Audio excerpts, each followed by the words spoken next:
In June 18, Ukraine Media Center continues its operation. My name is Svetlana Cheparenko, and let me remind you that today day of commemoration is announced in Kyiv to commemorate the memory of the victims of the massive missile and drone strikes that was inflicted by the Russians on the residential blocks. A lot of the victims are still a lot of casualties are in critical condition, and this is the situation we are going to discuss with Mr. Oleksandr Khorunzhyi, the press officer of the State Emergency Service of Ukraine. Good afternoon. Good afternoon. So what is the official information about the consequences of this terrible enemy strike? What is the situation when it comes to Ukraine in general and to Kyiv specifically? On the 17th of June, the enemy inflicted strikes on 5 of the regions. The biggest strike was inflicted on the city of Kyiv. Incredibly intense, massive attack by the Russians. As a result of this attack, this is the data that we have for the time being. 27 people were killed, including 25 in the city of Kyiv, plus 2 more killed in Odessa. On top of that, there are 134 casualties injured in Kyiv. In Odessa, there are 26 injured, but I would like to say that it's not the final figure because the rescue works are still underway in one of the locations. Starting from the 17th of June, the location in Solominsk district of Kyiv, a 9-story building where one of the parts was fully destroyed, one of the parts of the residential building. And when it comes to operations, more than 1,000 rescuers were involved, along with 30 units of material. What kind of material is that?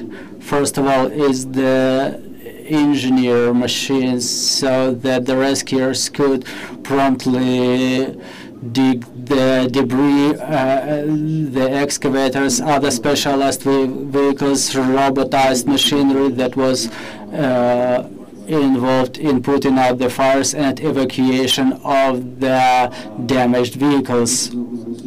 I would like to emphasize that on top of the machinery, we had 8 K9 units working with the dogs. The K9 units continue the search in order to find the casualties under the debris. Also, we've involved aviation, 2 state emergency service helicopters, made 50 drops of water with in total amount of 100 tons of water. Also, while the aviation was involved in one of the districts, there was, even in some of the districts, there were fires erupting as a result of strikes, and the area of fires reached 20,000 square meters.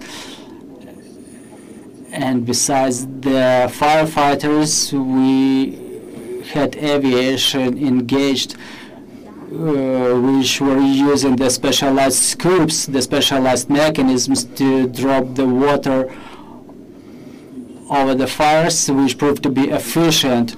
Well, all of the fires were put out.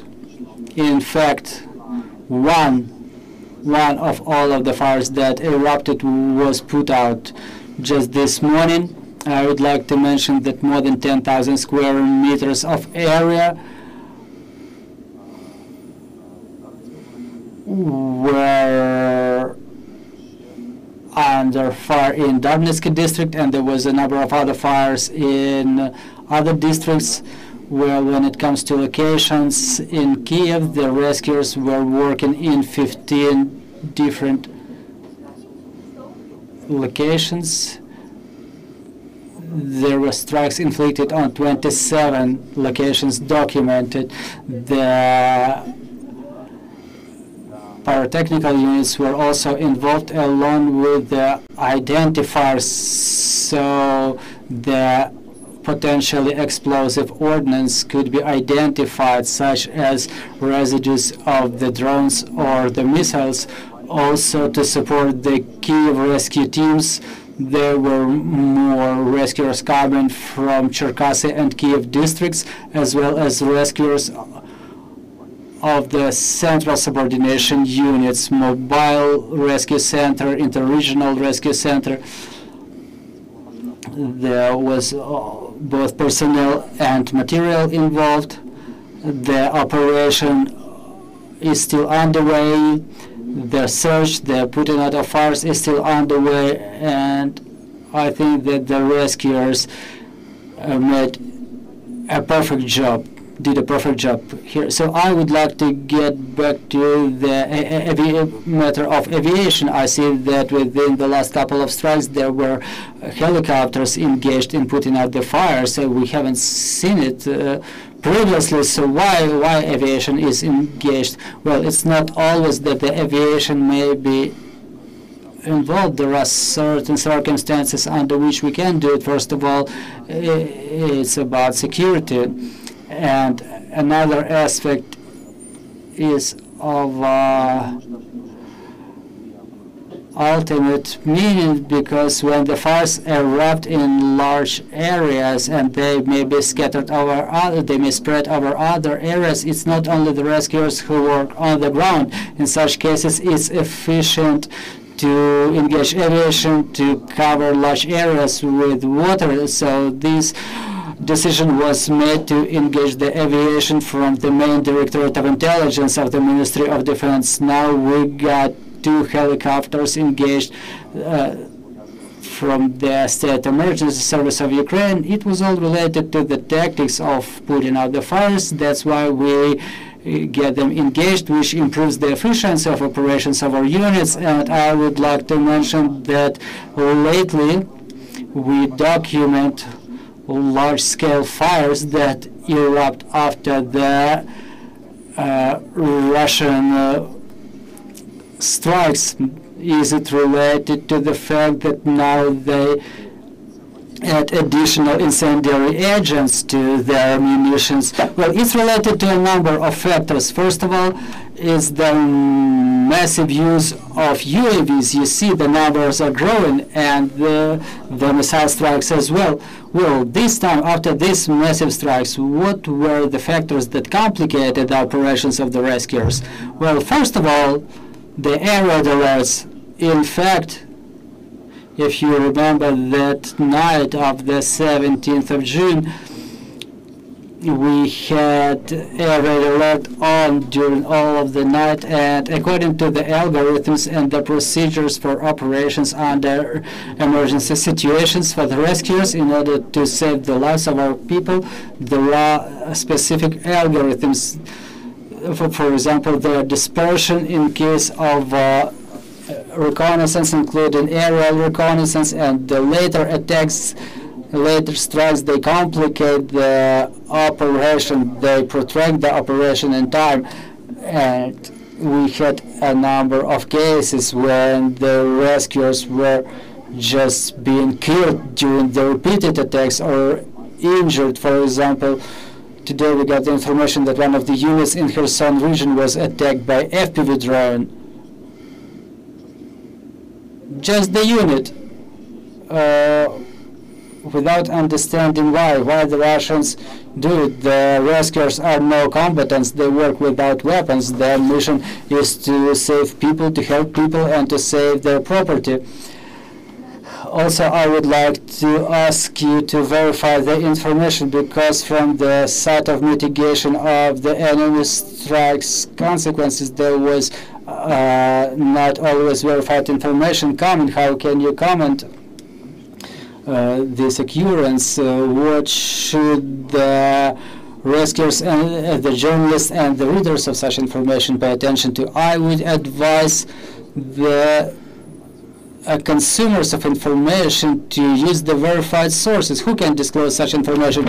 Either the officials or the representatives of some agencies such as State Security Service of Ukraine, State Emergency Service of Ukraine, National Police of Ukraine. So before we disclose the data, our service has to verify the data. We double-check our data with the National Police. National Police double-checks with us. You know, those are serious things, and we only make that information public which is verified. It should pass some phases of verification. We cannot speculate information. We have developed algorithms for reporting this information, for posting it in social media or disseminating it across other media, and those algorithms include verification. Yet it adds time for the State Emergency Press Service, but that's verified information. It was double-checked, and I want to urge the mass media not to speculate on some topics, as it happened yesterday, for example, about that killed young man.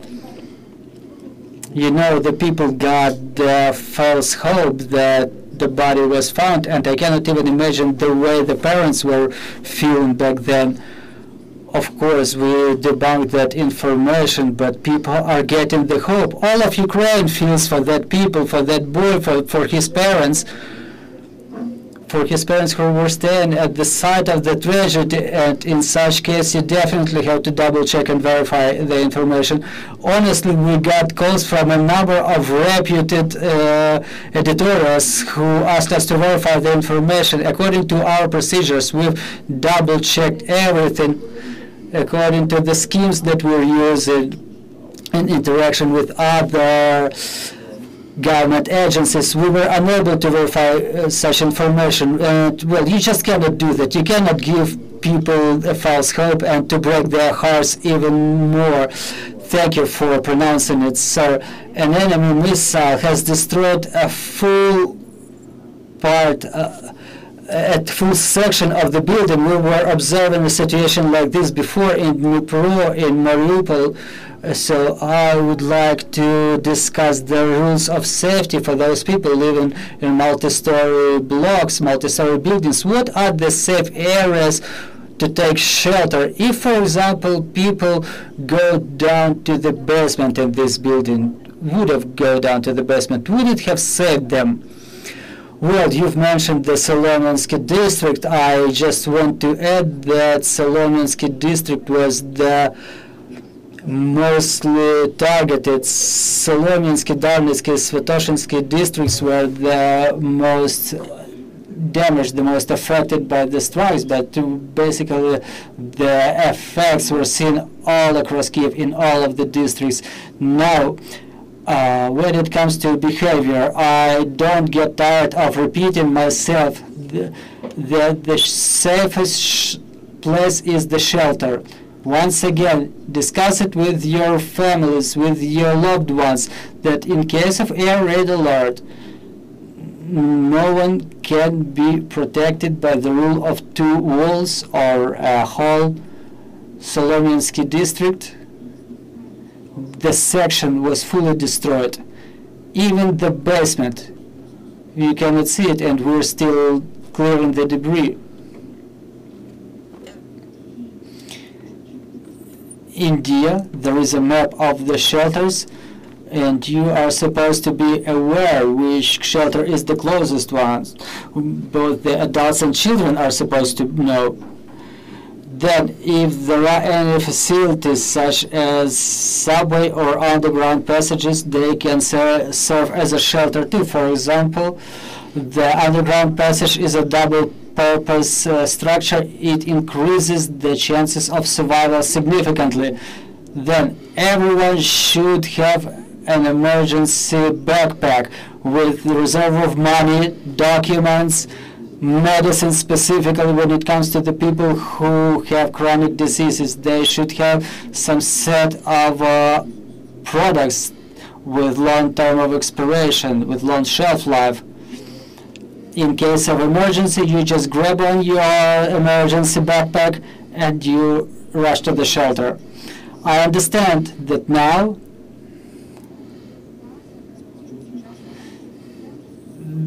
the time is getting shorter. Specifically in case of ballistic missile attack, people just may not reach the shelter within the short period of time.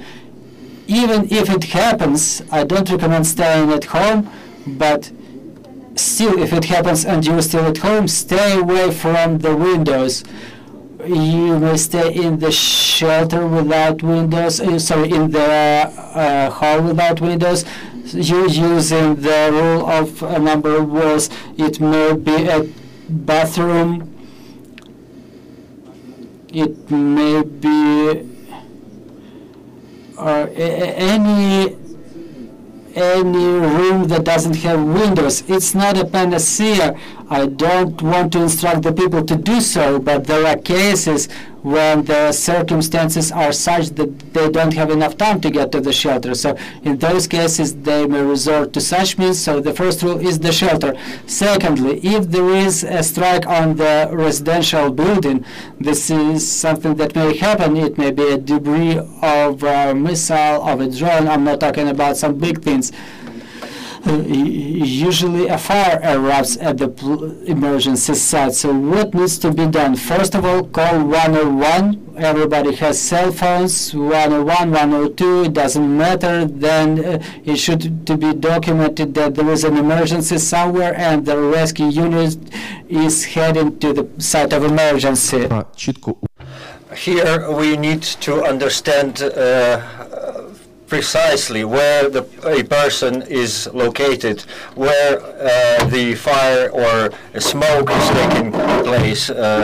So if the fire is in the corridor, we go into the balcony or open the window and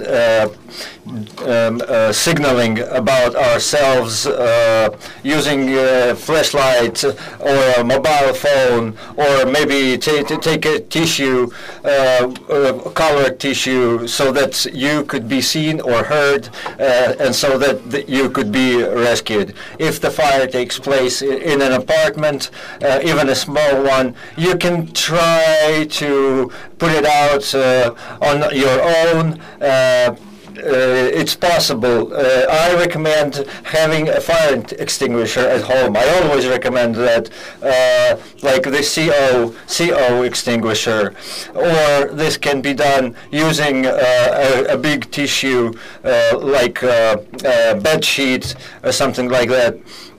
Better if it's wet, for example. If we need to evacuate, we do it as fast as possible. While evacuating, we should remember that the harmful substances in the air are tend to collect up top. So we need to keep ourselves as low as possible to the floor.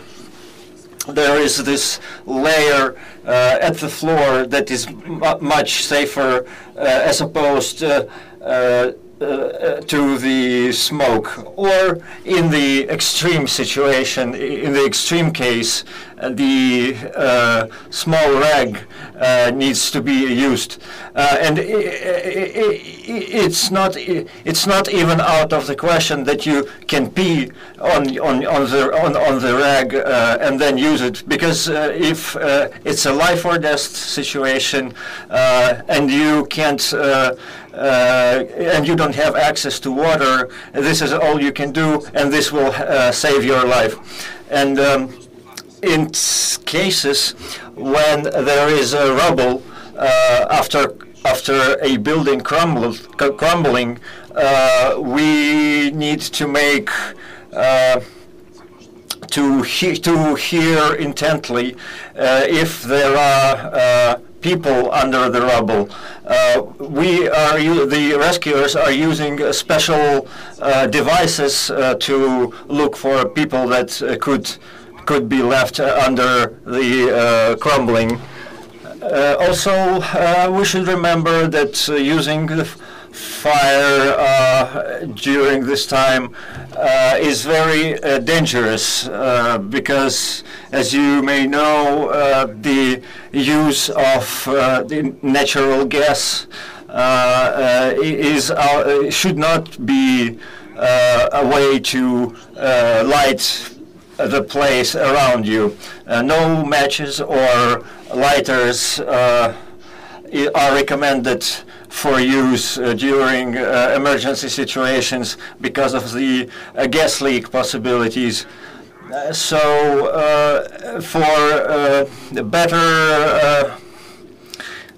better way of acting in the emergency situation is to get the attention of the rescuers.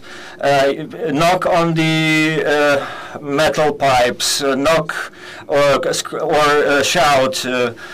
You should be using every means possible to try and attract the attention of the people that are working on the rescue.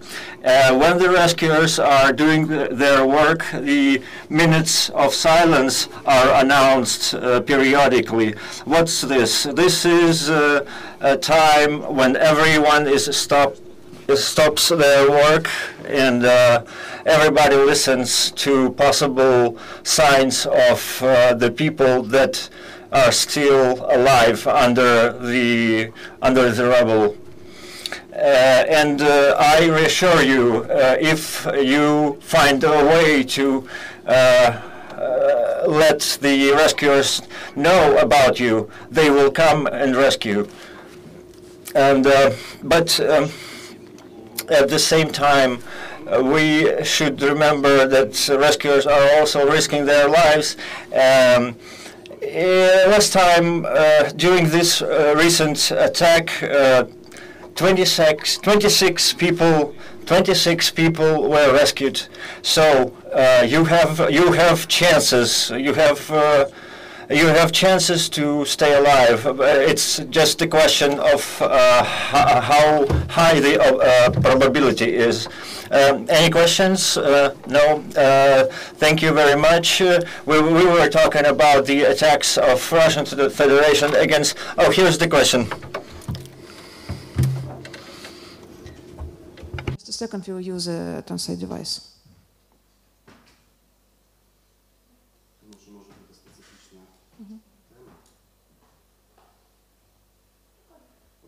Please.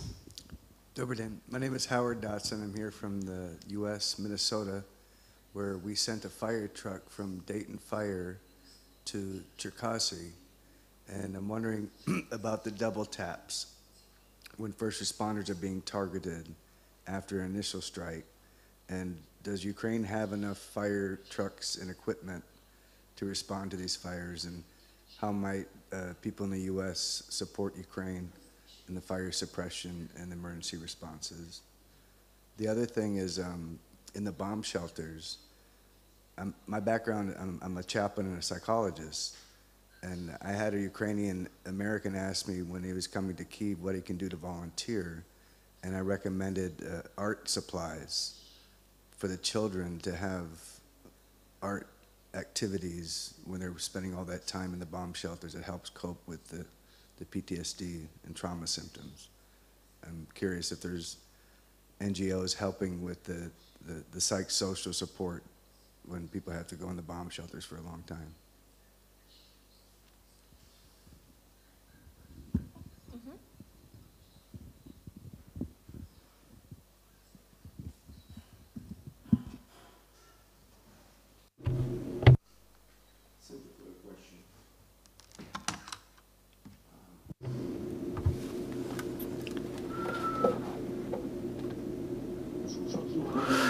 Well, talking about the first question, the double strikes, the repeated strikes, well, we really appreciate all of your support. I want to say that with the beginning of the full-scale invasion, the State Emergency Service got more than 3,000 units of material from our foreign partners. It's incredibly important for us.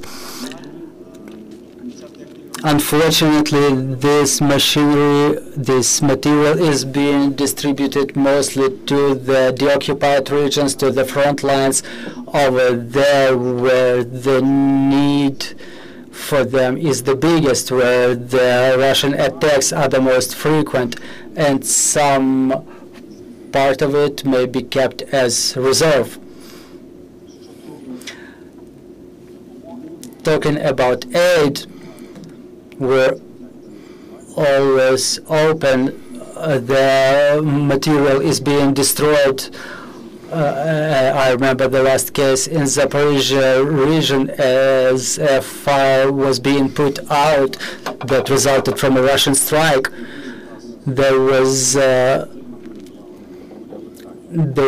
fire truck engaged that was handed over to us by our friends from Great Britain, and Russians inflicted another strike on that truck a couple of times using FPV drones. It burned completely. Thankfully, the personnel was not affected. They were staying at the distance. And there was another case when our pyrotechnics were doing the demining, using the demining machine, and there was a strike of an FPV drone.